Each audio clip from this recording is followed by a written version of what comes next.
Ang programang ito ay rated SPG. Striktong patnubay at gabay ng magulang ang kailangan. Maaaring may masiselang tema, lengguwahe, karahasan, sexual, horror o droga na hindi angkop sa mga bata.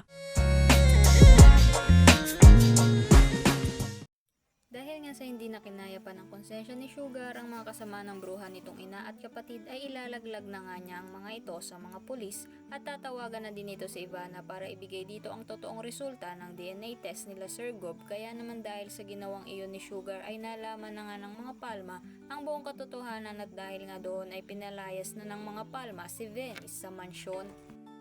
Makalipas nga ang masaklap na pangyayari sa pamilya ni Sugar ay pupunta ito ng Bali, Indonesia at doon nga ay mahahanap nito ang taong magmamahal sa kanya, walang iba kundi si John Paul na kaibigan ni Tata. Nabasted man ito kay Tata pero sa pagpunta pala nito sa Bali ay doon pala niya mahahanap ang taong mamahalin niya. Samantala habang nasa isang kainan ng batchoy sila Tata, Francis, Sir Gob at Lola Sweet ay sasabihin ni Lola Sweet kay Tata na ito na daw ang bahala sa wedding gown nito at wag na daw tumanggi pa itong si Tata dahil sagot naman daw iyon ni Lola Sweet.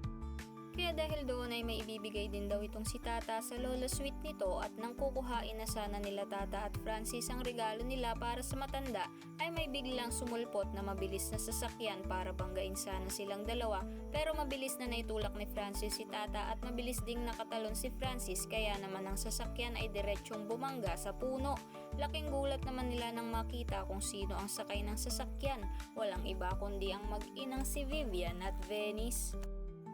Dahil nga sa kasamaan ng mag-inang Vivian at Venice ay nakulong nga itong si Vivian at nagkaroon ng sakit sa kidney at ang anak nitong si Venice naman ay dinala sa mental hospital dahil ito ay nabaliw.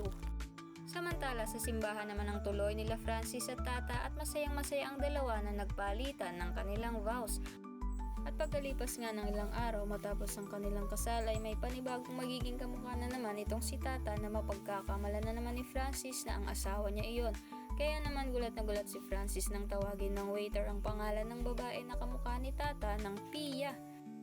Bigla namang dumating si Tata at sa paglingon ni Francis dito ay agad nitong sasabihin kay Tata na may kamukha daw ito at nang ituturo na nga niya ito ay wala na ito sa pwesto nito.